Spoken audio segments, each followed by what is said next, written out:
Will एक magical loser था जो कि एक ऐसी दुनिया में पैदा हुआ था जिसमें मैजिक ही सब कुछ है। इस दुनिया में बिना मैजिक टैलेंट वाले लोगों को स्लेव से भी बदतर ट्रीट किया जाता है। वो हमेशा सहमा सा और अकेला रहता था, पर फिर भी उसकी एक बचपन की दोस्त थी जिससे वो प्यार करता था, पर वो भी उसे आथू कह के चली गई। इसके बावजूद भी वो प्रेस्टिजियस यूनिवर्सिटी में एडमिशन लेता है ताकि वो अपनी क्रश को वापस से जीत सके, पर वहाँ सारे स्टूडेंट्स उसे बुली करने लगते हैं। पर उसकी दुनिया बदल जाती है जब हेडमास्टर उसे दिखाते हैं कि वो एक नेचुरल वॉरियर है और उसके हाथ में जादू की छड़ी नहीं बल्कि तलवार होनी चाहिए। जिसके बाद विल कड़ी ट्रेनिंग करता है ताकि वो दुनिया में सबसे स्ट्रॉन्ग बन सके। वो एक हाई लेवल डंजन में जाता है जहाँ वो एक जायंट मॉन्स्टर से लड़ता है जो कि मैजिक स्पेल्स का यूज कर सकते हैं, पर वो उसके अटैक को डॉज कर लेता है और वो अपनी स्पीड और ताकत का यूज करके तलवार से उस मॉन्स्टर को बड़ी ही बुरी तरह से हरा देता है। अगली सुबह वो क्लासरूम में बड़ा ही थका हारा जाता है जहाँ की उनका प्रोफेसर जिनका नाम एडवर्ड है वो उन्हें एल्केमी सिखाते हैं कि कैसे वो सल्फर को प्रोड्यूस कर सकते हैं जो कि एक्सप्लोसिव्स को बनाने में काम आता है। एडवर्ड नोटिस करता है कि विल पीछे सो रहा है और उसे आवाज लगाता है, पर विल तो गहरी नींद में पड़ा था और वो खर्राटे लेके सोता रहता है। तभी एडवर्ड चिल्ला के उसका नाम बुलाता है जिससे डर के वो खड़ा हो जाता है। एडवर्ड उसे पास बुलाता है और उसे दिखाने को कहता है जो उसने अभी अभी पढ़ाया, और बेचारे को पूरे क्लास के सामने खड़ा होकर उस प्रोसेस को दिखाना पड़ा। एडवर्ड कहता है कि ये बहुत आसान है, उसे बस थोड़ी सी फ्लेम्स बनानी है और सल्फर वहाँ बन जाएगा। विल घबराए वो अपनी वॉन्ड को निकालता है और फ्लेम वाली स्पेल को कास्ट करता है, पर जैसा कि तुम समझ गए थे उसमें से एक चिंगारी भी नहीं निकलती। ये देख के सभी स्टूडेंट्स उस पर हंसने लगते हैं। एडवर्ड पूरी क्लास को शांत कराता है और कहता है कि तुम एक मामूली सा स्पेल भी यूज नहीं कर सकते। कोई बंदा थियोरी में इतना अच्छा और मैजिक में जमई नल्ला कैसे हो सकता है? मुझे तो समझ नहीं आता तुम एकेडमी में सिलेक्ट कैसे हो गए। तभी ये पान की थूक जिसका कि नाम सियोन है वो अपनी वॉन्ड को उसकी तरफ पॉइंट करता है और एक पावरफुल फ्लिंग मैजिक उनकी तरफ फेंकता है जिससे वो चीज पूरी तरह से जल जाती है और वहाँ सल्फर बन जाता है। एडवर्ड चिल्लाता है कि मेरी परमिशन के बिना यहाँ तुम कुछ नहीं करोगे, और एक पावरफुल मैजिक से वहाँ बहुत सारा सल्फर बना देता है और कहता है कि इस दुनिया में मैजिक ही सब कुछ है। इस दुनिया को मैजिक ही रूल करता है। जिसके पास जितना मैजिक होता है वो उतना ही ज्यादा स्ट्रॉन्ग होता है। इस दुनिया में जादूगर ही हीरो माने जाते हैं और इस एकेडमी में मैजिकल टैलेंट को ही सबसे ज्यादा वैल्यू दी जाती है। तो भले ही आपके पास दुनिया भर का नॉलेज हो, पर अगर आप मैजिक यूज नहीं कर सकते तो इस एकेडमी में आपकी कोई जगह नहीं है। ये लोग जितना जल्दी समझ जाए उनके लिए उतना ही अच्छा होगा। क्लास खत्म होने के बाद विल बाहर खड़ा था, तभी सियान और उसके दो पंटर उसके पास आते हैं। सियोन कहता है कि यहाँ रहकर तुमसे कुछ नहीं होने वाला, एक काम करो स्कूल से ड्रॉप आउट कर जाओ, मेरे घर में झाड़ू पोछे पे रख लूंगा तुम्हें। तभी उनकी क्लासमेट और विल की बचपन की दोस्त को लाकर उसे रोक देती है और सियोन को उसे अकेला छोड़ने को कहती है क्योंकि वो उससे और उसके दो कौड़ी के गुंडों से बहुत ज्यादा अच्छा है। लेकिन सियोन हंसता है और कहता है कि काइंडनेस और हार्डवर्क से इस दुनिया में कुछ नहीं हो सकता, और ये चश्मिश मैगिया वॉन्डर बनने का सपना देखता है। और वो वहाँ से जाते वक्त कहता है कि तुम्हें सच में प्रोफेसर एडवर्ड की बात मान लेनी चाहिए और स्कूल से जितना जल्दी हो सके निकल जाओ। कोल विल से कहती है कि वो इन चीजों के बारे में ज्यादा ना सोचे, और प्रोफेसर एडवर्ड भी फालतू की बकबक करते हैं, पर विल को अब इन सब चीजों की आदत हो चुकी है और वो आसमान को देखते हुए कहता है कि ये कितना सुंदर दिख रहा है। अब हमें पता चलता है कि कई सालों पहले ह्यूमंस एक अंधेरे की लेयर के नीचे ट्रैप थे और उन्होंने कभी सन को देखा ही नहीं था, और उस टाइम वो सारी दुनिया कुछ भयानक स्पिरिट से डरती थी जिन्होंने उस डार्कनेस में उन्हें ट्रैप कर दिया था। पर तभी 5 महान जादूगर उन इविल स्पिरिट्स के खिलाफ खड़े हो जाते हैं जिन्होंने एक भयानक लड़ाई के बाद सभी इविल स्पिरिट्स को हरा दिया था और ह्यूमंस को अंधेरे से मुक्त कर दिया। और तब जाकर ह्यूमंस ने पहली बार देखा था कि आखिर आसमान दिखता कैसा है। तब से उन 5 मेजेस को मागिया वॉन्डर कहा जाने लगा और अब ये टाइटल दुनिया के सबसे ताकतवर मेजेस को दिया जाता है। कोल कहती है कि तुम्हें क्या लगता है वो हमें देख रही होगी? विल कहता है कि हाँ, वो हमें खिड़की से जरूर देख रही है। तभी विल अपने बचपन की दोस्त एल्फी से किया गया प्रॉमिस याद करता है जो कि उसे मागिया वैंडर्स की स्टोरी बुक दिखाया करती थी, और उन्होंने एक दूसरे से वादा किया था कि वो साथ में किसी दिन मागिया वॉन्डर बनेंगे। एल्फी ने अपना प्रॉमिस पूरा कर दिया क्योंकि उसमें मैजिक टैलेंट कूट कूट के भरा था। वो बड़ी ही जल्दी ऊपर चलती गई और दुनिया की सबसे यंगेस्ट मागिया वॉन्डर बनी, जिसके बाद वो डिवाइन टावर में रहने लगी। वहीं विल बिल्कुल नल्ला निकला, उसकी परफॉर्मेंस एवरेज से भी घटिया थी और उसे बस उसका प्रॉमिस ही आगे खींच रहा था। इसके थोड़ी देर बाद वो प्रोफेसर वॉक से मिलने जाता है जो कि उस पर चिल्लाने लगते हैं जब उन्हें पता लगता है कि ये चश्मिश अकेले ही लेवल 7 डंजन में गया था। वो उससे कहते हैं कि अगर तुम्हारी हरकतें ऐसी ही रही तो एक दिन तुम्हारा चश्मा ही डंजन से बाहर आएगा, तुम्हारा शरीर नहीं। विल जमीन पर गिर के उससे माफी मांगता है और पूछता है कि क्या मुझे क्रेडिट मिलेगा या नहीं। वॉक लंबी सांस छोड़ता है और उसकी मेहनत के लिए उसे 2 क्रेडिट्स दे देता है, जो सुन के वो बड़ा खुश होता है। तभी वॉक उससे पूछता है कि क्या तुमने अभी भी मागिया वॉन्डर बनने के सपने को नहीं छोड़ा है, क्योंकि अगर तुम थोड़ा सा भी चांस चाहते हो वॉन्डर बनने का तो तुम्हें हाई इंस्टीट्यूट में एडमिशन लेना होगा और ऐसा करने के लिए तुम्हें बहुत सारे क्रेडिट्स की जरूरत पड़ेगी और ये क्रेडिट्स तुम्हें हर फील्ड में चाहिए, राइटिंग, स्पेल वर्क और फाइटिंग में भी। अगर वो कभी मैजिक यूज ही नहीं कर सका तो उसे स्पेल वर्क में क्रेडिट नहीं मिलेंगे, तो चाहे वो बाकी दो में जितने भी क्रेडिट्स इकट्ठा कर ले वो कभी भी आगे जाने के लिए काफी नहीं होंगे। विल कहता है कि चाहे कुछ भी हो जाए वो हार नहीं मानेगा। वो कहता है पहले तो तुम्हें ग्रेजुएट करना होगा और इसके लिए तुम्हें इस हफ्ते के अंदर अंदर 4 क्रेडिट्स को इकट्ठा करना होगा। ये सुन के विल हैरान हो जाता है और धड़ाधड़ उन मॉन्स्टर्स को ढूंढने लगता है जिनसे उसे जल्दी 4 क्रेडिट्स मिल जाएं। तभी वॉक उसे बताता है कि 6th फ्लोर पे एक वेस्करविल नाम का मॉन्स्टर है जिसे कि अभी तक किसी ने नहीं हराया था। ये सुन के विल जाकर उसे गले लगा लेता है और खुशी से उनका शुक्रिया अदा करने लगता है, पर ये सारी बातें बाहर खड़ा पान की थूक सुन लेता है और खुद उस डंजन में जाने लगता है ताकि वो विल के पहुंचने से पहले उसे हरा सके और वो नल्ला बेरोजगार स्कूल से निकल जाए। रात को विल डंजन के अंदर चला जाता है और वो साथ में अपने फैमिलियर किकी को भी लेकर आया था। वो कहता है कि मैं बड़ा खुश हूँ क्योंकि फाइनली मुझे 4 क्रेडिट्स मिलने वाले हैं और सबसे अच्छी बात ये है कि मैं पहले भी बास्करविल मॉन्स्टर से लड़ चुका हूँ। ये सुन के किकी दुखी हो जाती है क्योंकि पिछली बार जब वो बास्करविल से लड़े थे बेचारी किकी भून गई थी। तो विल उससे कहता है कि फिक्र मत करो, हम इस बार उसकी फायर ब्रेथ का ध्यान रखेंगे और किकी से कहता है कि वो अपनी नाक का यूज करके उस मॉन्स्टर का पता लगाए। वहीं सियोन और उसके पंटर भी डंजन में आ रखे हैं। सियोन कहता है कि उस जैसे लूजर को अकेडमी में रहने का कोई हक नहीं है, तो हमें उससे पहले इस मॉन्स्टर को हराना होगा ताकि उसके क्रेडिट्स पूरे ना हो सके और उसे अकेडमी से निकाल दिया जाए। तभी एक पंटर कहता है क्या तुम्हें लगता है कि अच्छा आइडिया है? 6th फ्लोर पर हम तीनों का अकेले आना काफी खतरनाक हो सकता है। सियोन कहता है तुम्हें पता भी है तुम किससे बात कर रहे हो? वो घबरा जाता है और कहता है कि माफ करना, मैं तो बस ऐसे ही कह रहा था। आगे सियोन कहता है कि उस जैसे मैजिकलेस लूजर को इस अकेडमी में होने का कोई हक नहीं है। तभी वहाँ एक मॉन्स्टर आ जाता है और सियोन के एक पंटर को ऐसा मुक्का मारता है कि वो बिना सीमेंट के दीवार में अनारकली बन जाता है। वहीं सियोन अभी भी शौक में है और उसे समझ नहीं आ रहा कि वो करे क्या, और जो बेचारा वॉर्न कर रहा था उसकी फटी पड़ी है और वो एक बागड़ बिल्ले जैसा चिल्लाने लगता है। ये चीख विल तक पहुंच जाती है। ये सुनते ही विल बड़ी ही तेजी से उसकी तरफ दौड़ने लगता है। उसे फिक्र हो रही थी कि किसी को चोट न लग जाए और जब वो वहां पहुंचता है वो सियोन को देखता है जो कि मॉन्स्टर पे फायर ब्लास्ट से हमला कर रहा था और इससे मॉन्स्टर को खरोच भी नहीं आ रही थी। विल तुरंत ही उस मॉन्स्टर को पहचान जाता है जो कि एक सेंटिनल था। वो एक बहुत ही रेयर मॉन्स्टर है जिसे मारने पर 10 क्रेडिट्स मिलते हैं, पर उसे इस लेवल के डंजन पर नहीं होना चाहिए। वो देखता है कि सियोन का मैजिक उसके लिए कुछ भी नहीं है और वो मॉन्स्टर उसके सारे हमलों को झेलता हुआ बस आगे बढ़ता रहता है और धीरे धीरे सियोन की हालत बुरी होती जा रही थी। वो उसकी मदद करने की सोचता है पर तभी वो याद करता है कि सियोन कितना चूजे किस्म का इंसान है। वो सोचता है कि इस जैसे को तो यहीं छोड़कर चले जाना चाहिए, पर तभी उसे एल्फी की बात याद आती है जिसने उससे कहा था कि वो सबसे काइंड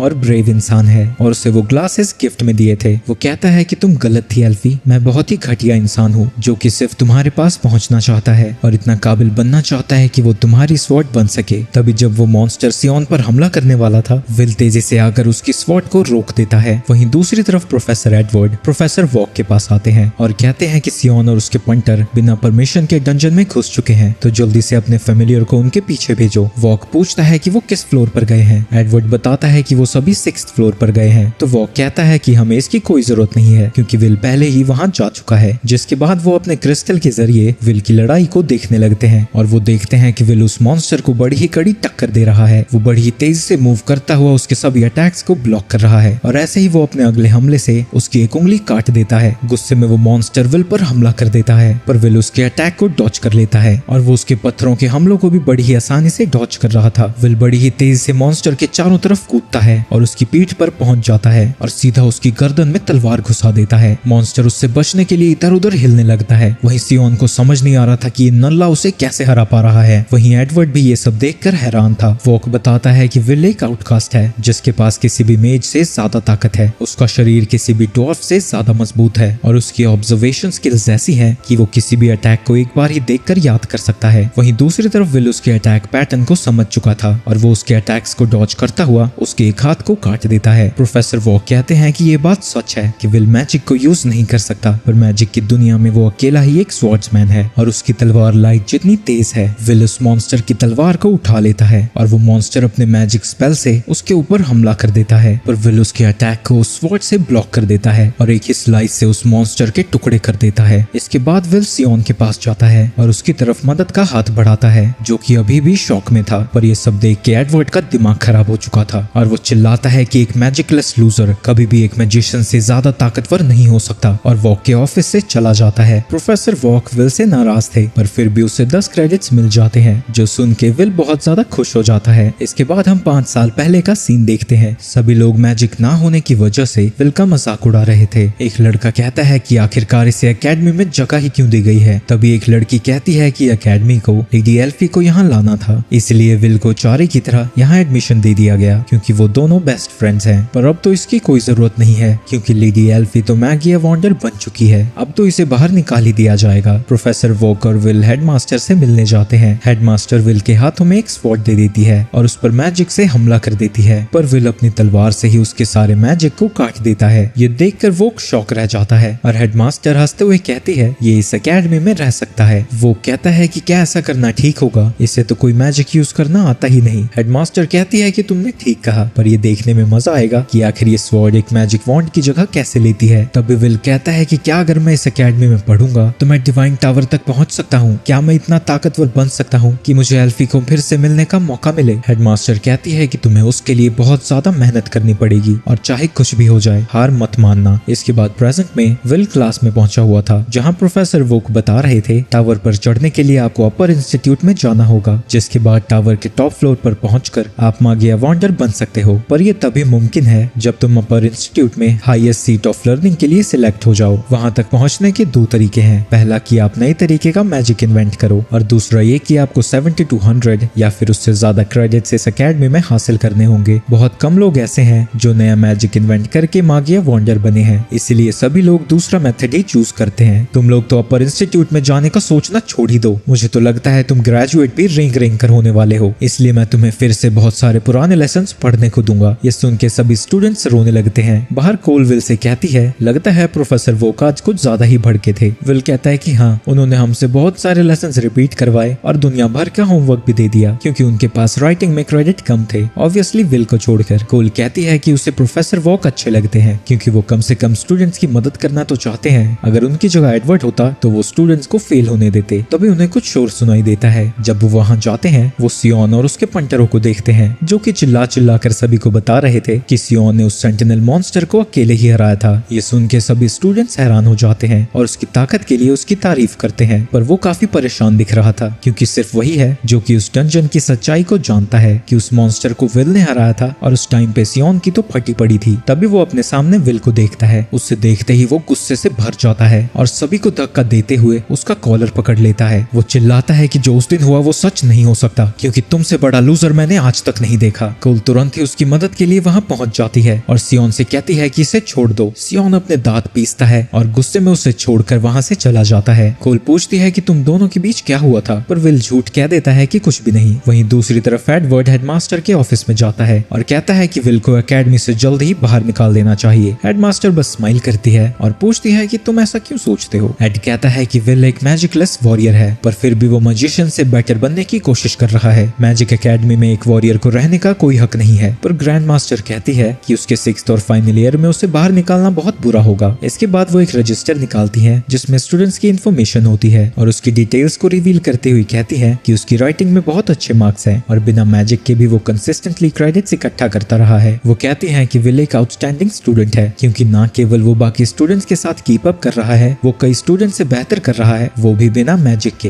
वो भले ही मागिया वंडर ना बन सके, पर वो एक स्कॉलर या हीलर बन सकता है। इस एकेडमी की जिम्मेदारी है कि वो ऐसे टैलेंटेड स्टूडेंट्स को आगे बढ़ने का मौका दे। पर एडवर्ड कहता है कि प्रॉब्लम तो ये है कि वो मागिया वंडर ही बनना चाहता है। हेडमास्टर कहती है कि ये प्रॉब्लम तो है, तो चलिए आप उसका टेस्ट ले लीजिए, क्योंकि आप उसकी सच्चाई के बारे में जानते ही हैं, तो आप ही पता लगाइए कि क्या वो एक मागिया वंडर बनने के लायक है भी या नहीं। अगर वो इस टेस्ट में पास नहीं होता है तो आप जो चाहे वो कर सकते हैं। एडवर्ड कहता है कि आप श्योर हैं, मैं प्रोफेसर वोक की तरह उस पर दया नहीं दिखाऊंगा। पर हेडमास्टर कहते हैं कि मैं श्योर हूँ, आप जो चाहे वो कर सकते हैं, क्योंकि आप मागिया वंडर के बारे में सबसे ज्यादा जानते हैं। इसके बाद हम कोल को देखते हैं, जो कि मैजिक से विल का लॉकर खोलती है और पूछती है कि क्या तुमने अभी भी उस तलवार को वहीं रखा है। विल कहता है कि एकेडमी में स्वॉर्ड यूज करने की परमिशन नहीं है, और अगर मैं रूम में चला जाता हूँ तो मेरा रूममेट वहाँ से वापस आने नहीं देता। कोल कहती है लगता है तुम और रोस्टी काफी करीब आ चुके हो। इसके बाद वो दोनों लाइब्रेरी में पहुंच जाते हैं। विल तुरंत ही हिस्ट्री ऑफ मैजिक और बाकी के रेसेस के बारे में पढ़ने लगता है। कोल कहती है कि तुम राइटिंग में ऑलरेडी सबसे बेस्ट हो, तो तुम्हें इतनी मेहनत करने की कोई जरूरत नहीं है। विल कहता है कि मैं जानता हूँ, पर मुझे ऐसा करना ही होगा, क्योंकि अगर मेरा एक भी क्रेडिट कम हुआ तो मैं अपर इंस्टीट्यूट में नहीं जा पाऊंगा, और वैसे भी मैं ड्वार्फ्स को कुछ ज्यादा ही अच्छे से समझ सकता हूँ। उन्होंने एक साथ मिलकर काफी सारे जादूगरों से लड़ाई की थी और प्रोफेसर वोक ने उसे बताया था कि कभी भी हार ना मानना मैजिक से भी ज्यादा ताकतवर होता है। तभी वहाँ एडवर्ड आ जाता है और विल को स्पेल हॉल में बुलाता है। वहाँ जाकर एडवर्ड कहता है, तुम्हें बार बार स्पेल वर्क में फेल होते देखना बहुत मुश्किल है, इसलिए मैं तुम्हारी आज एक्स्ट्रा क्लास लूंगा। वो कहता है कि मैं तुम्हारा टेस्ट लेने जा रहा हूँ, अगर तुमने मुझ पर एक भी अटैक लैंड कर दिया तो मैं तुम्हें स्पेल वर्क के 5 क्रेडिट्स दूंगा, पर अगर तुम फेल हो गए तो तुम्हें स्कूल से बाहर निकाल दिया जाएगा। तभी एड विल के नीचे एक मैजिकल सर्कल बना देता है। वहीं दूसरी तरफ हेडमास्टर वोक को बुलाती है और उसे जो चल रहा है उसके बारे में बताती है। वो उसके लिए एक टीवी सा बना देती है जहाँ वोक विल को एडवर्ड से लड़ता हुआ देखकर हैरान हो जाता है। वो अपने नीचे के मैजिक सर्कल्स को डॉच कर रहा था जो एक्सप्लोड हो रहे थे, लेकिन एडवर्ड उसका पीछा जारी रखता है और उस पर लगातार मैजिक से हमला करता है। विल बड़ी ही मुश्किल से उसके अटैक से बच पा रहा था। वो ये सब रोकने को कहता है। ये बहुत अनफेयर है क्योंकि एडवर्ड किंगडम के सबसे ताकतवर मेजेस में से एक है और वो लगभग एक मागिया वांडर बन ही चुके थे। तभी विल प्रोफेसर का एक और हमला डॉच करता है और इतना भागता भागता वो थक चुका है। तभी विल बहुत ही तेजी से वहाँ से मूव करता है और उनके पीछे से जाकर लात मारने की कोशिश करता है, पर एडवर्ड का मैजिकल बैरियर उसे रोक देता है और उसे हवा में उछाल कर उस पर हमला कर देता है। इससे विल के मुंह से खून बाहर आता है और उसका चश्मा भी टूट जाता है। विल कहता है कि ये तो कोई मंत्र भी नहीं पढ़ रहे, ऊपर से इनकी स्पेल कास्टिंग बहुत ज्यादा फास्ट है, मैं इन पर हमला आखिर करूं कैसे। तभी की वहाँ से चली जाती है और एडवर्ड कहता है, अब मैं सिर्फ 2 ही स्पेल यूज करूंगा, पहला स्पेल तुम्हें जलाने के लिए और दूसरा स्पेल तुम्हारे अटैक से मुझे बचाने के लिए। और आगे कहता है कि अगर तुम 1000 स्पेल्स याद नहीं रख सकते तो एक ही स्पेल को इतना मास्टर कर लो कि उसके सामने कोई भी स्पेल ना टिक सके। एडवर्ड एक ही स्पेल को बहुत बार कास्ट कर देता है जिससे वो एक ही साथ काफी बड़े एरिया को कवर कर सकता है। विल उससे बचने के लिए वहाँ से भागने लगता है, पर इतने सारे अटैक से वो भी नहीं बच सकता था और उन हमलों की वजह से विल की काफी बुरी हालत हो जाती है। विल सोच रहा था कि वो अपनी स्वॉर्ड के बिना नहीं जीत सकता। वहीं कोल सोच रही थी, काश विल ठीक हो, कहीं प्रोफेसर एडवर्ड उसे अकेले में टॉर्चर तो नहीं कर रहे। तभी की जख्मी हालत में उसके पास पहुंचती है और विल के लॉकर की तरफ इशारा करती है। कोल समझ जाती है कि विल किसी खतरे में है और वो उसका लॉकर खोल देती है। वहीं एग्जाम हॉल में विल जमीन पर पड़ा हुआ है और एडवर्ड कह रहा था कि मागिया वांडर जादूगरों की दुनिया में सबसे टॉप पर होते हैं, तो अगर तुम मुझे छू भी नहीं सकते तो वहां तक पहुंचने के बारे में सोच भी कैसे सकते हो। चलो मैं तुमसे ड्वार्फ की बैटल के बारे में एक क्वेश्चन पूछता हूँ। तुम्हें याद है ना कि उन ड्वार्फ्स ने 10,000 लोगों की आर्मी खड़ी की थी, क्या तुम मुझे बता सकते हो कि उन्हें हराने के लिए कितने मेजेस लगे थे? उन्हें हराने के लिए सिर्फ एक मेज लगा था। 10,000 ड्वार्फ्स सिर्फ एक मेज से हार गए। मैजिक वॉन्ड हमेशा ही एक स्वॉर्ड से ज्यादा ताकतवर रही है। ये दुनिया ऐसे ही चलती आई है और चलती रहेगी, तो बेहतर यही होगा कि तुम अपने सपने को भूल जाओ। विल कहता है कि चाहे कुछ भी हो जाए वो मागिया वांडर बनकर रहेगा। एडवर्ड को समझ नहीं आता कि उसकी जिद का कारण क्या है। विल कहता है कि मैं उस लड़की तक पहुंचना चाहता हूँ जिससे मैं प्यार करता हूँ और मैंने जो एल्फी से वादा किया था वो मैं पूरा कर रहूंगा। सुन के एडवर्ड हैरान हो जाता है और कहता है, मुझे तो लगा था तुम वॉरियर हो, पर तुम तो सिंप निकले। इससे ज्यादा हूतिया रीजन तो मैं सोच भी नहीं सकता था। विल कहता है कि ये रीजन आपके लिए बेकार होगा, पर मेरे लिए आगे बढ़ने का जिंदगी में सिर्फ यही रीजन है। तभी कोल विल को उसकी तलवार दे देती है जिससे विल कैच कर लेता है, जिसके बाद प्रोफेसर उस पर हमला करना फिर से शुरू कर देता है, पर वो ये देख के हैरान हो जाता है कि विल उसके मैजिक अटैक को काट सकता था। ये देख के प्रोफेसर भड़क जाता है और विल को चारों तरफ से आग से घेर देता है। वहीं अपने प्रोफेसर को इतना भड़का हुआ देखकर विल डर जाता है। तभी एडवर्ड उस पर हमला कर देता है, पर विल अपनी पूरी स्पीड से उसके सभी हमले से बच रहा था और इसी दौरान वो ड्वार्फ किंग को याद कर रहा था जिसने बैटल में सभी को खो दिया था, लेकिन फिर भी वो लड़ता रहा और मागिया वांडर को एक जोरदार पंच मारा था।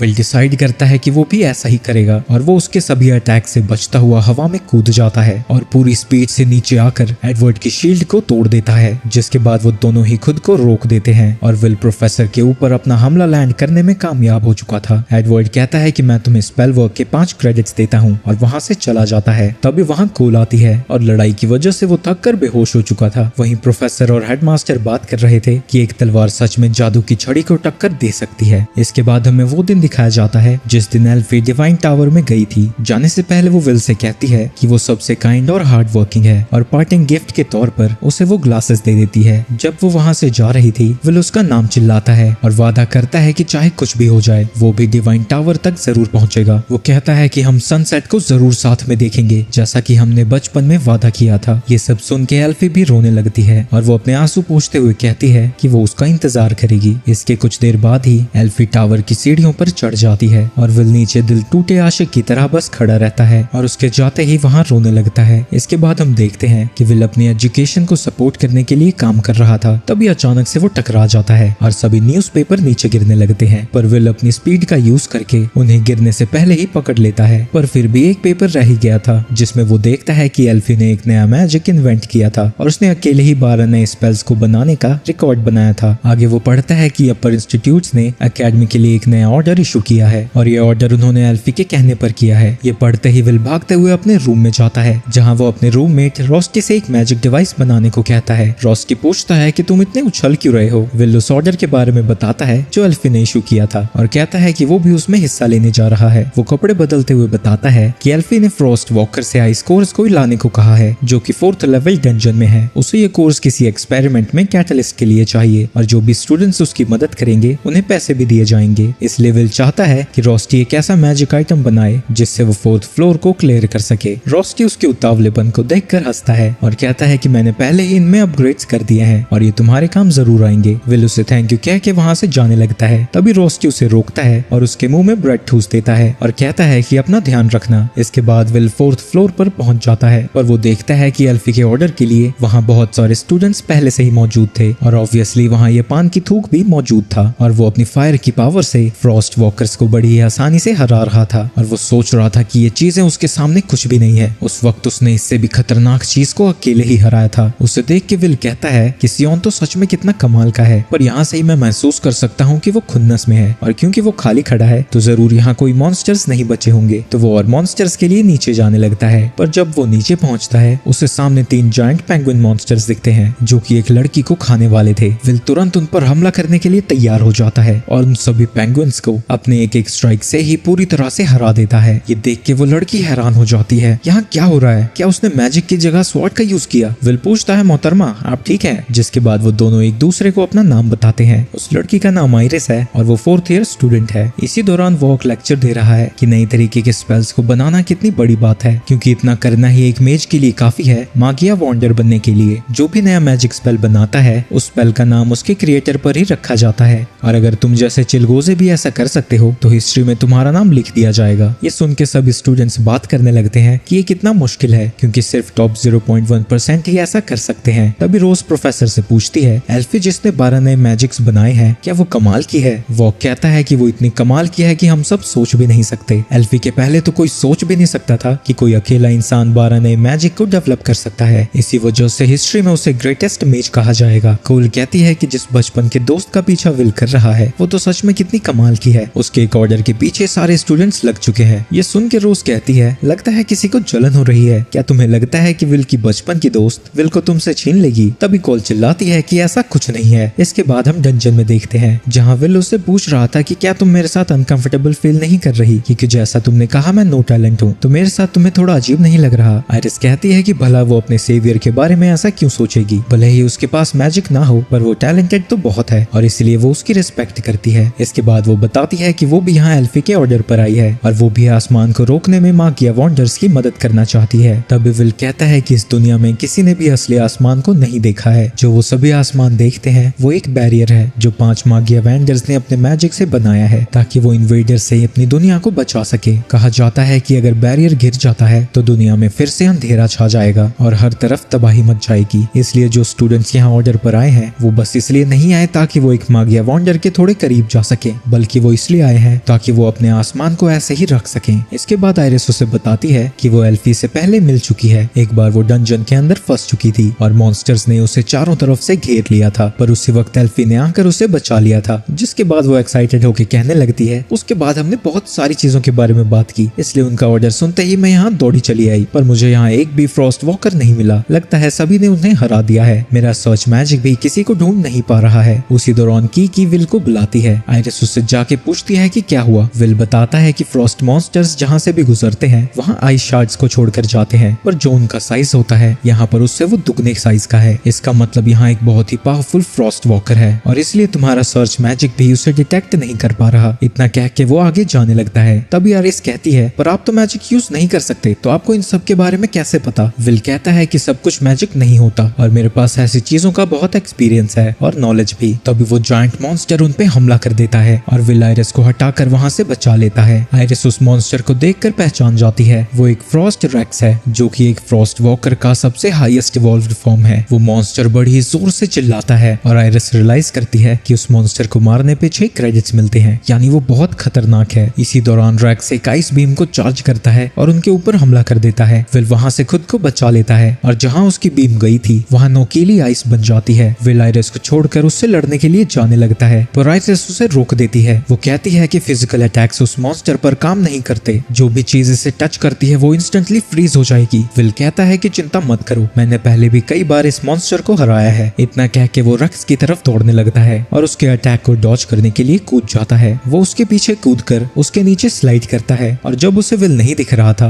रेक्स चारों तरफ बीम से हमला करने लगता है, जिसकी वजह से आयरिस और किकी को वहां से भागना पड़ता है। उसकी कंफ्यूजन का फायदा उठाकर विल उस मैजिक टूल को फेंक कर उससे फंसा देता है और विल उसके हमले से बचते हुए रेक्स को चारों तरफ से उस रस्सी से बांध देता है। वो रोप इतनी ज्यादा मजबूत थी कि उससे रेक्स के शरीर पर क्रैक्स आने लगते हैं और थोड़ी देर में ही वो उसे पूरी तरह से बांध देता है। विल उस मॉन्स्टर के सामने खड़ा हो जाता है और कहता है कि फ्रॉस्ट मॉन्स्टर्स फायर के आगे वीक होते हैं, यानी इन्हें एक्सप्लोसिव से भी हराया जा सकता है। रेक्स कोल्ड ब्रेथ का यूज करता है जिससे विल की स्किन जमने लगती है, पर तभी विल उस रस्सी को आग लगा देता है, जो कि बड़ी ही जल्दी उस मैजिक टूल तक पहुंच जाती है, जो असल में एक बॉम्ब था। उसके फटते ही उस मॉन्स्टर के चीथड़े उड़ जाते हैं। विल उस हुक को रिकवर करता है और उस मॉन्स्टर के कोर को ढूंढने चला जाता है। वहीं आयरिस पीछे से ये सब देख रही थी और कहती है कि तो ये है वो स्टूडेंट जिसके पास कोई मैजिक नहीं है। असल में तो जैसी अफवाहें सुनी थी ये उससे काफी अलग है, पर मैं इसकी रिपोर्ट दूंगी कैसे, क्योंकि भले ही उसमें मैजिक ना हो लेकिन वो बहुत स्ट्रॉन्ग है। पर जैसे ही विल कहता है कि अब हमें चलना चाहिए, वो फिर से अपनी एक्टिंग शुरू कर देती है। इसके बाद आयरिस को हम व्हाइट टावर में देखते हैं, जहाँ वो सबसे टॉप वाले रूम में जाती है, जहाँ 5 में से 4 मागी एवेंजर्स अपने थ्रोन पर बैठे हुए थे। वो स्ट्रॉन्ग लोगों को ढूंढ रहे हैं जो उस दिन काम आएंगे जिस दिन ये बैरियर टूट जाएगा, और आयरिस उनके लिए काम करती है। वो कहती है कि उस लड़के के अंदर जो कि मैजिक यूज नहीं कर सकता और उसका नाम विल है, उसमें बहुत ज्यादा टैलेंट है और उसे टावर के अंदर लाने के लिए रेकमेंड करती है। 2 मागी एवेंजर्स इसके खिलाफ थे, लेकिन सफेद बाल वाले को ये इंटरेस्टिंग लग रहा था। रेड हेयर कहता है कि उसे यहाँ लाने की जल्दी भी क्या है, अभी ग्रैंड मागिया फेस्टिवल आने जा रहा है तो हम उसके बाद डिसाइड करेंगे। सफेद बाल कहता है कि टैलेंटेड लोग टावर पे चढ़ने का रास्ता ढूंढ ही लेते हैं, पर अगर वो ऐसा नहीं कर पाते तो हम इसमें कर भी क्या सकते हैं। इसके बाद वो सभी मागी एवेंजर्स वहाँ से चले जाते हैं, पर एल्फी वहीं थी। आयरिस कहती है कि जिस लड़के के बारे में आपने मुझे बताया था वो तो सच में कमाल का है। एल्फी के पास विल का दिया गया कोर आ जाता है और वो कहती है, विल मैं हमेशा तुम्हारा इंतजार करूंगी। अकेडमी टोटल 12,000 पॉइंट्स देती है। अगर कोई स्टूडेंट्स मागी एवेंजर्स बनना चाहता है तो उसे कम से कम 7,200 पॉइंट्स को इकट्ठा करना होगा, और अगले टेस्ट में स्टूडेंट्स को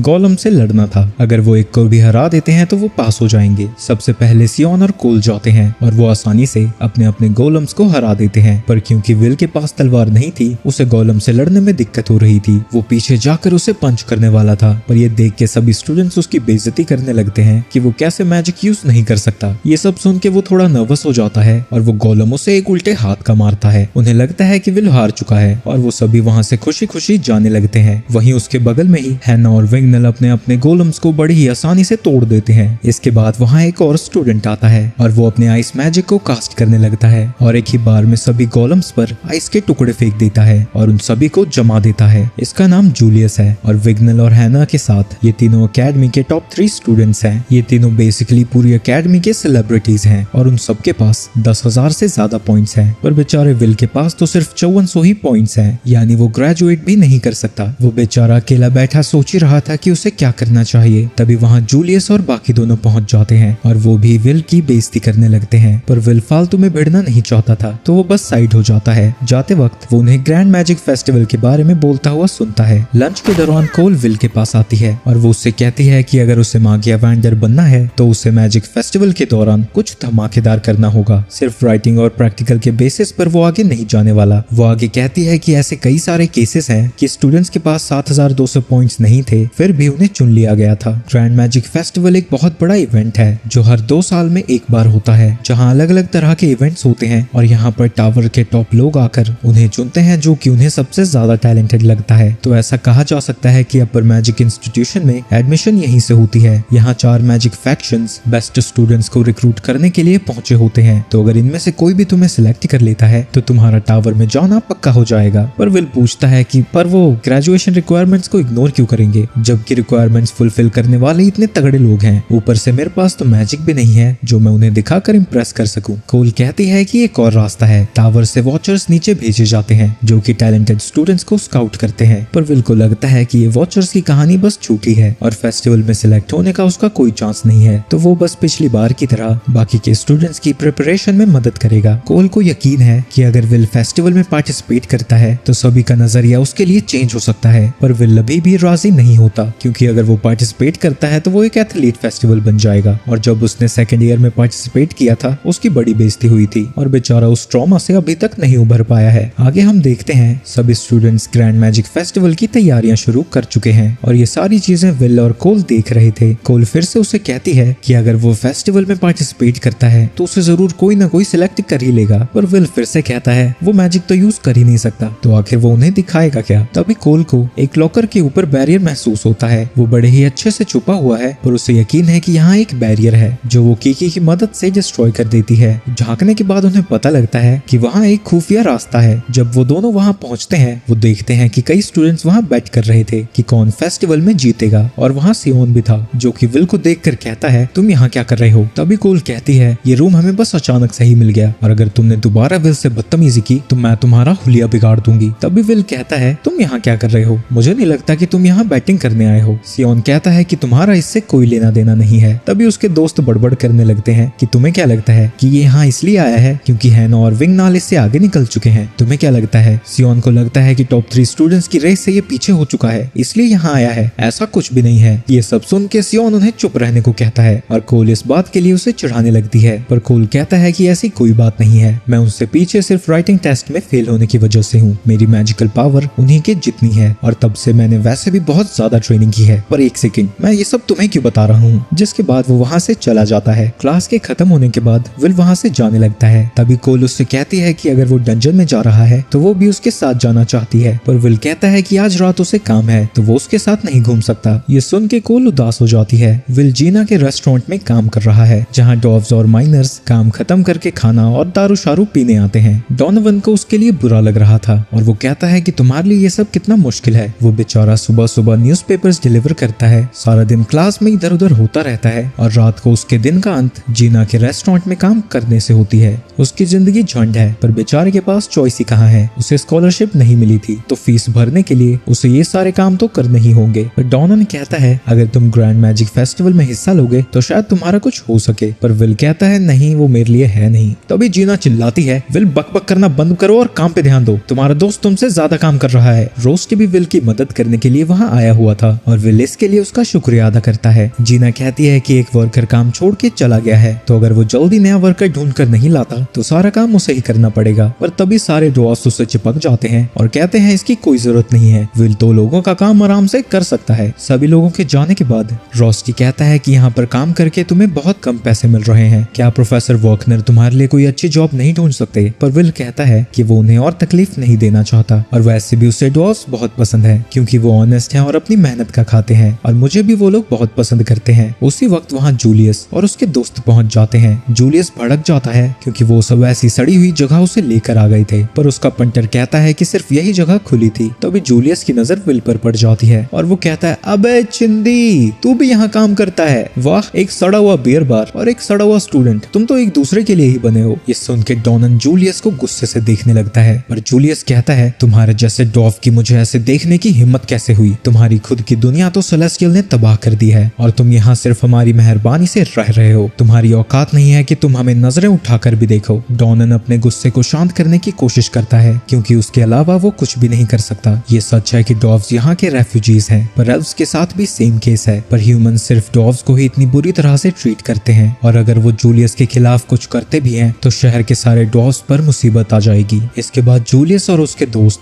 डॉव्स का मजाक उड़ाने लगते हैं, पर धीरे धीरे उनके बक हद से आगे चली जाती है तो विल उनके पास जाता है और जूलियस से कहता है कि जो भी अनशन तुमने बका है उसके लिए डॉव्स से माफी मांगो, जो हम ये सब खाना खा रहे हैं वो सब डॉव्स की ही मेहरबानी है, वो इतनी मुश्किल सिचुएशन के बावजूद भी खुश रहना जानते हैं। जूलियस कहता है वाह एक लूजर दूसरे लूजर को समझ सकता है, कितनी नई बात है, और जैसा कि मैंने पहले कहा था ये खाना बेकार है। जूलियस के दोस्त विल को धमकाने के लिए वहाँ खड़े हो जाते हैं, पर विल उनके कॉलर्स को पकड़कर जमीन पे पटक देता है जिससे वो दोनों ही बेहोश हो जाते हैं, पर इसकी वजह से कुछ बेर जूलियस के ऊपर गिर जाता है और इससे वो खुद की बेइज्जती की तरह देखता है और वो विल को ऐसे जाने नहीं दे सकता था। वो आसपास की सभी चीजों को जमाने लगता है और वो अपनी वॉन्ड निकाल कर उस पर हमला करना शुरू कर देता देता है। विल को उसके सभी अटैक्स को डॉज करना पड़ रहा था क्योंकि ना ही उसके पास स्वॉर्ड थी और ये जगह भी काफी छोटी है, जिसकी वजह से जूलियस उसे अपने आइस से एक दीवार के कोने में दबा देता है। जूलियस उसे पूरी तरह से जमाने ही वाला था। वहीं रोस्टी भी विल की मदद करने के लिए तैयार है, पर जूलियस उसे मारने से पहले उसे टॉर्चर करने लगता है, लेकिन वो देखता है कि विल जरा भी घबराया हुआ नहीं था। तो जूलियस का मन बदल जाता है और वो कहता है कि मैं तुम्हें यहाँ नहीं मारूंगा, तुम ग्रैंड मैजिक फेस्टिवल में हिस्सा लो जहाँ मैं तुम्हें सभी के सामने तुम्हारी असली औकात दिखा सकूं। विल उसके आइस से आजाद हो जाता है और उसकी छड़ी को पकड़कर कहता है ठीक है, मैं पार्टिसिपेट करूंगा। जूलियस कहता है कि अगर वो जीता तो विल खुद ही हमेशा के लिए स्कूल से बाहर चला जाएगा और विल कहता है कि अगर वो जीता तो जूलियस को सभी डॉर्फ से माफी मांगनी होगी। इसके बाद ग्रैंड मैजिक फेस्टिवल का दिन आ जाता है। फायर फैक्शन का हेड अपने क्रू से कहता है कि अपनी आंखें चील जैसी टिका कर रखो कि कोई अच्छा स्टूडेंट हमसे मिस ना हो जाए। सबसे पहला इवेंट ड्रैगन रेस का है, जहां सभी फैक्शंस सभी स्टूडेंट्स पर नजर रख रहे हैं और स्टूडेंट्स भी इवेंट्स को एंजॉय कर रहे हैं। वहीं उस स्टेडियम में सिर्फ टावर से नहीं बल्कि बाहर से भी लोग आए हैं ताकि वो टैलेंटेड स्टूडेंट्स को जल्दी से जल्दी लपेट सके। वहीं दूसरी तरफ सियोन बड़ा खुश है क्योंकि वो क्राउन अटैक में पार्टिसिपेट कर रहा है और उसे ऐसा करने के लिए कोल ने पूछा था, और वो इसलिए खुश था क्योंकि उसे लगता है कि वो आखिरकार विल को छोड़कर एक स्ट्रॉन्ग मैजिशियन यानी उसके पास आ चुकी है। और जैसे ही वो चेंजिंग रूम में पहुंचता है वहाँ विल था। उसे देख के वो कहता है ये यहाँ क्या कर रहा है। कोल बताती है कि क्राउन अटैक में पार्टिसिपेट करने के लिए उन्हें 21,000 क्रेडिट्स चाहिए, पर क्योंकि उनके पास मिलाकर भी उतने नहीं होते तो इसीलिए वो इसके लिए सियोन की मदद चाहते हैं। विल उससे माफी मांगता है कि उसकी वजह से सियोन को भी इसमें इन्वॉल्व होना पड़ रहा है। सियोन भड़क जाता है, आखिरकार मैं इसके साथ टीम अप क्यों करूं और तुम इतने हाई लेवल कंपटीशन में हिस्सा ही क्यों ले रहे हो। उसी वक्त वहाँ से जूलियस गुजरता है और विल और जूलियस एक दूसरे को गुस्से में घूरने लगते हैं। इससे सियोन की ईगो पर एक बार और चोट लगती है। वो सोचता है कि आखिरकार ये मुझे क्यों नहीं देख रहा, ये मुझे इग्नोर कर रहा है। एक बार पहले ही ये मुझे उस मॉन्स्टर को हरा कर नीचा दिखा चुका है और अब क्या ये मुझे देखने लायक भी नहीं समझता। तभी कोल कहती है कि जूलियस और विल के बीच में कुछ पंगा हो गया है, इसलिए विल जूलियस के खिलाफ क्राउन अटैक में हिस्सा लेना चाहता है। जैसे ही अगला इवेंट शुरू होने वाला था, कमेंटेटर माइक सभी का स्वागत करता है और खुद का इंट्रोडक्शन देता है और साथ ही अपने को कमेंटेटर एडवर्ड का। उसे देख के एडवर्ड ज्यादा खुश नहीं है क्योंकि स्कूल में एडवर्ड ही वो प्रोफेसर है जिससे सभी सबसे ज्यादा नफरत करते हैं क्योंकि वो बहुत स्ट्रिक्ट है और ऊपर से डरावना भी, और बेचारे की फटी पड़ी है कहीं फेस्टिवल के बीच में ही वो उसे टपकाना दे। जिसके बाद उस दिन का मेन इवेंट क्राउन अटैक को शुरू कर दिया जाता है, जिसके बाद एल्फ फैक्शन तैयारियां शुरू कर देते हैं। वो स्टेडियम के चारों तरफ बड़े बड़े मैजिक सर्कल्स कास्ट करते हैं जिससे स्टेडियम के आसपास का एरिया पूरा बदल जाता है। पूरा हिस्सा 5 जोन्स में डिवाइडेड है, volcano zone, marshal zone, badland zone, grass zone और आखिर में wood zone. Crown attack 3 players की टीम में खेला जाएगा जिसमें सभी पार्टिसिपेंट्स जोन के बाहर से शुरू करेंगे और उन्हें सभी मुसीबतों का सामना करते हुए स्टेडियम के अंदर पहुंचना होगा। स्टेडियम के बीचों बीच में एक बड़ा सा क्राउन है और जो भी सबसे पहले उसे ले लेगा वो टीम जीत जाएगी। पर ये एक आम रेस बिल्कुल भी नहीं है। पूरी फील्ड में अलग अलग तरह के ट्रैप्स बना दिए गए हैं जिन्हें कि स्कूल के प्रोफेसर्स ने ही बनाया है। टीम्स सबसे छोटे रास्ते से यहाँ तक आ सकते हैं, पर इसके अलावा वो चाहे तो दूसरी टीम का रास्ता भी रोक सकते हैं। जिसके बाद एडवर्ड आखिरकार कमेंट्री शुरू करता है और कहता है कि इस टेस्ट को इस तरह से डिजाइन किया गया था ताकि टीम्स को टेस्ट किया जा सके कि वो एक डंजन रेड में साथ में कैसे काम कर सकते हैं। माइक कहता है कि बिल्कुल सही कहा, ये एक हाई लेवल कॉन्टेस्ट है और अगर स्कूल में कोई बैटिंग की जगह होती तो वहाँ से सभी लोगों को पता लग गया होता कि फेवरेट टीम्स विग्नल और जूलियस की है। मैं ये नहीं कह रहा कि बैटिंग की कोई जगह है ऐसी, पर हाँ अगर कोई ऐसी जगह होती तो मैं अपनी सारी सेविंग्स विग्नल पर लगा चुका होता। हाँ, पर इन फेवरेट टीम्स के अलावा एक और टीम है स्क्वाड 6, पर उनसे किसी को भी जरा से भी उम्मीद नहीं है क्योंकि इस टीम में पूरे स्कूल का सबसे बड़ा धब्बा विल है। विल को पार्टिसिपेट करता हुआ देखकर सभी स्टूडेंट्स हंसने लगते हैं। इसके बाद सभी टीम्स स्टार्टिंग पोजीशन पर जाने लगती है। प्रोफेसर वॉकनर उससे पूछते हैं क्या तुम सच में इसमें पार्टिसिपेट कर रहे हो, मैंने तुम्हें मना किया था ना। पर विल कुछ ज्यादा ही सीरियस है और कहता है कि माफ करना, पर चाहे लोग मुझ पर जितना भी हंसे मैं इस कंपटीशन को जीतने की पूरी कोशिश करूंगा। और फिर वहां से चला जाता है। जिसके बाद क्राउन इवेंट कंपटीशन को शुरू कर दिया जाता है और सभी टीम्स अंदर जाने लगती हैं। उन सभी टीम्स के सामने वही गोलम्स आ जाते हैं जिन्हें हराकर उन टीम्स को आगे जाना था। विल अपनी पूरी स्पीड से गोलम्स की तरफ जाने लगता है। ये देखकर स्टूडेंट्स हंसने लगते हैं, क्या ये मरना चाहता है, इसकी हालत तो हमने उस टेस्ट में पहले ही देख रखी है, ये बेचारा हड्डियां तोड़वा कर आएगा। तभी विल कोल की मदद मांगता है जो कि उसके हाथों में एक गॉन्टलेट बना देती है। जिसके बाद विल एक ही पंच मारता है जिससे उसके पीछे खड़े सारे गोलम्स ताश के पत्तों की तरह गिरते हुए चले जाते हैं और विल की असली ताकत को देखकर वहां खड़े सभी लोगों का मुंह खुला का खुला रह जाता है। वहीं वर्कनर को पहले से ही पता था कि ऐसा होने ही वाला है। सियोन कहती है कि जब तक विल इस मैजिक गॉन्टलेट से हमला करेगा वो किसी भी रूल को ब्रेक नहीं कर रहा होगा, क्योंकि वो बाहर से कोई स्वॉर्ड नहीं लेकर आया है और वो गॉन्टलेट कोल ने बनाया है। वही माइक चिल्लाने लगता है, मुझे यकीन नहीं होता कि जो सबसे पहले आगे निकला है वो विल है। ये सब देख के सियोन पुरानी बातों को याद करने लगता है। वो सोचता है कि जब विल ने मुझे उस मॉन्स्टर से बचाया था मैं चाहता था कि मैं मर जाऊं, तो मैंने जब तक ट्रेन किया जब तक कि मुझे ऐसा नहीं महसूस हुआ कि मैं मर जाऊंगा, और अपनी सारी लिमिट्स को क्रॉस कर गया, जिससे मेरी ताकत कहीं ज्यादा बढ़ गई। पर इसके बावजूद भी ये मुझसे अभी तक आगे है। इसके बाद विल की टीम बैडलैंड्स तक पहुंच जाती है, जहाँ के ट्रैप्स एक्टिवेट होकर उन सभी के ऊपर पत्थर फेंकने लगते हैं। पर वो जमीन पे एक जोरदार मुक्का मारता है, जिससे एक पत्थर की दीवार सामने आ जाती है जो ट्रैप्स के सभी अटैक्स को ब्लॉक कर देती है। जिसके बाद वो फिर से एक ऊंची छलांग लगाता है और कोल की मदद मांगता है, जिसके बाद कोल दर्जनों स्वॉर्ड समन कर देती है, जिन्हें विल उठा कर उन ट्रैप पर फेंकने लगता है, और जो ट्रैप्स नीचे थे उन्हें भी तलवार से स्लैश कर देता है। माइक ये सब देख के एक्साइटेड हो जाता है और कहता है आखिरकार ये सब हो क्या रहा है। विली की टीम बैडलैंड से बड़ी जल्दी बाहर निकल चुकी है, ये बाकी टीम से इतनी तेज कैसे है। वो स्टूडेंट्स खुद को दिलासा देते हुए कहते हैं कि ये सारा कमाल कोल के मैजिक की वजह से है। वहीं फायर फैक्शन के लोग भी बड़े इंप्रेस्ड थे, और एडवर्ड कहते हैं कि विल ने बहुत सारे डंजन्स को क्लियर किया है और वो इतनी जल्दी ट्रैप्स का पता लगाकर उन्हें इसलिए गिरा पा रहा है क्योंकि उसे बहुत एक्सपीरियंस है। उसी वक्त आइरिस भी विल को चेयर करने पहुंच जाती है और विल की टीम फिलहाल सबसे आगे है। वहीं दूसरी तरफ बाकी की काफी सारी टीम्स को ट्रैप्स की वजह से प्रॉब्लम्स आ रही है, और ये सब देखकर स्टेडियम में बातें होने लगी हैं कि क्या विल इस टेस्ट में फर्स्ट आने वाला है। वहीं शोर सुन के जूलियस सोचने लगता है कि स्टेडियम से इतनी ज्यादा आवाज क्यों आ रही है, और वो अपने टीममेट से इसका पता लगाने को कहते हैं। वो डिटेक्ट स्पेल को कास्ट करते हैं, जहां उन्हें पता लगता है कि विल सबसे आगे चल रहा है। उन्हें लगता है कि अगर उन्होंने जल्दी कुछ नहीं किया तो जूलियस हार जाएगा, पर जूलियस के दिमाग में विल से निपटने का पहले से ही एक प्लान बना हुआ है। वहीं दूसरी तरफ विल और उसकी टीम स्टेडियम से पहले के फाइनल जोन में पहुंच चुकी है, जहां एक साथ काफी सारे मैजिक सर्कल्स एक्टिवेट हो जाते हैं। विल तुरंत ही समझ जाता है कि वो सभी एक चेन सर्कल ट्रैप में पकड़े गए हैं, पर विल के पास इससे भी निपटने का मस्त प्लान है। इससे पहले कि वो एक्टिवेट हो जाएं, वो सर्कल्स को ही उखाड़ कर एक दूसरे पर लगा देगा। वो बड़ी ही तेज से सारे स्पेल्स को एक दूसरे पर ही फायर होने देता है, जिससे वो खुद को ही डिस्ट्रॉय कर देते हैं। माइक एक्साइटेडली कहता है कि विल की टीम ने फॉरेस्ट के ट्रैप्स को भी आसानी से तबाह कर दिया है, और वो एडवर्ड को चिढ़ाते हुए कहता है इसके बारे में आप क्या कहना चाहेंगे, क्योंकि वो एडवर्ड ही था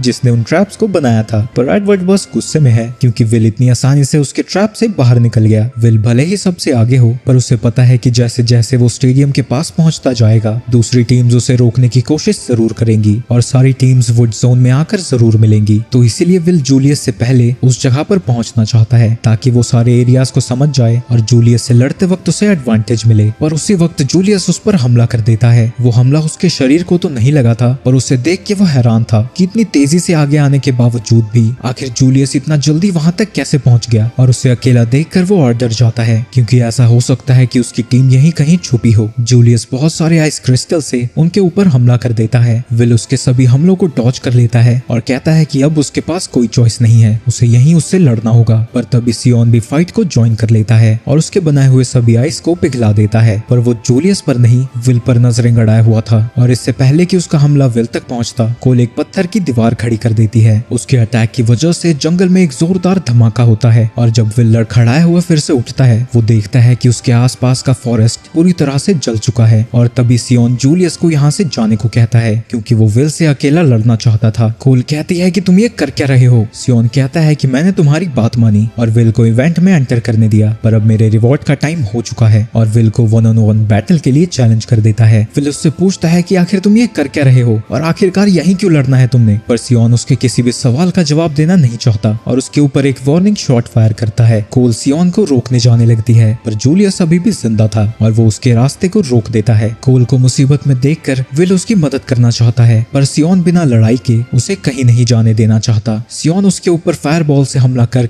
उसके हाथ से उसकी स्वॉर्ड को गिरा देता है। विल उसे समझाने की कोशिश करता है कि वो अपनी लड़ाई को कभी और खत्म कर सकते हैं, पर सियोन बिना बैटल के उसे कहीं नहीं जाने देना चाहता। तो अब विल के पास कोई ऑप्शन नहीं था और वो अपनी स्वॉर्ड उठाकर उससे लड़ने के लिए तैयार हो जाता है। और अब समय है फ्लैशबैक का। सभी लोग विल को मैजिकलेस लूजर कह के चिढ़ा रहे थे, पर सियोन को ये सब देख के बहुत बुरा लगता था। तो उसने विल की मदद करने की सोची और उसके पास जाकर उसने कहा कि वो उसका अंडरलिंग बन जाए, जिसके बाद दोबारा उसे कोई परेशान नहीं करेगा। पर विल उसे इग्नोर करता चला गया, और जब उसने उसका कंधा पकड़ के घुमाया उसने गुस्से में कहा कि मुझे अकेला छोड़ दो। विल हमेशा से ही उसे इग्नोर करता हुआ आया है और तब से ही सियोन उससे नफरत करने लगा। वहीं प्रेजेंट में सियोन विल पर फायर से हमला करता रहता है, पर विल उस पर वापस अटैक नहीं कर रहा था और वो उसके सभी हमलों को बस डॉज कर रहा था। सियोन चाहे जितना मर्जी हमला करे पर वो दोबारा उस पर हमला करने नहीं जाता है। सियोन गुस्से में कहता है, तुम कब तक इधर उधर होते रहोगे, मेरे पास आओ और मुझसे लड़ो। पर विल कहता है कि वो दोनों सेम टीम में है तो वो उससे नहीं लड़ेगा। वैसे भी अगर वो अपना प्रॉमिस पूरा करना चाहता है तो उसके पास उससे लड़ने का समय नहीं है। ये सब सुन के सियोन और ज्यादा भड़क जाता है और उसके ऊपर फिर से हमला शुरू कर देता है। वहीं स्टेडियम में माइक कहने लगता है कि पता नहीं क्या हो चुका है, पर स्क्वाड 6 पहले सबसे आगे थी, पर अचानक से ही टीममेट्स आपस में ही लड़ने लगे हैं। आखिर इसकी वजह क्या है? एडवर्ड कहता है कि चाहे इसकी वजह जो भी हो, पर ये एक टीम इवेंट है और सभी लोग ये देख सकते हैं कि टीम इवेंट में आपस में लड़ना कितना बुरा हो सकता है। ये सब देख के तो सच में मुझे दुख हो रहा है। और ये सब बोलते हुए वो उल्टा खुश दिख रहा था। सियोन की इस हरकत को देखकर सभी सिलेक्टर्स कहने लगते हैं कि भले ही वो अभी तक अच्छे से परफॉर्म करता हुआ आया हो, पर ये एक गलती उसको काफी भारी पड़ने वाली है। वहीं आयरिस आकर रोस्टी के पास बैठ जाती है और विल को चेयर करने लगती है। रोस्टी कहता है कि मुझे नहीं लगा था कि तुम किसी स्पेसिफिक बंदे को चेयर करोगी। आयरिस कहती है कि मैंने विल के बारे में किसी से सुना है, पहले वो मुझे खास नहीं लगता था पर मैं अब उसकी फैन बन चुकी हूँ। विल सच में कितना ज्यादा पॉपुलर है। पहले तो सियोन उससे लड़ना चाहता है और तुम भी उसे पसंद करती हो। आयरिस कहती है कि तुम्हें भी तो विल पसंद है, जिस पे रोस्टी कहता है तुमने सही कहा, मुझे विल दुनिया में सबसे ज्यादा पसंद है। ये चल क्या रहा है भाई? वहीं कोल जूलियस के हमलों से बचकर वहां से भाग रही है और किसी तरह उन दोनों की लड़ाई को रोकना चाहती है। तो अभी जूलियस कहता है अगर तुम ऐसे ही भागती रही तो कोई तुम्हें अर्थ प्रिंसेस के टाइटल के लायक नहीं समझेगा। पर कोल को वो टाइटल बिल्कुल पसंद नहीं है और वो कहती है कि अगर तुमने मुझे दोबारा ऐसा बुलाया तो मैं तुम्हारा मुंह तोड़ दूंगी। पर जब वो हमला शुरू करता है तो वो फिर से भागने लगती है और जैसे ही वो उससे वापस से लड़ने का डिसाइड करती है, वो देखती है कि जूलियस ने अपने आइस से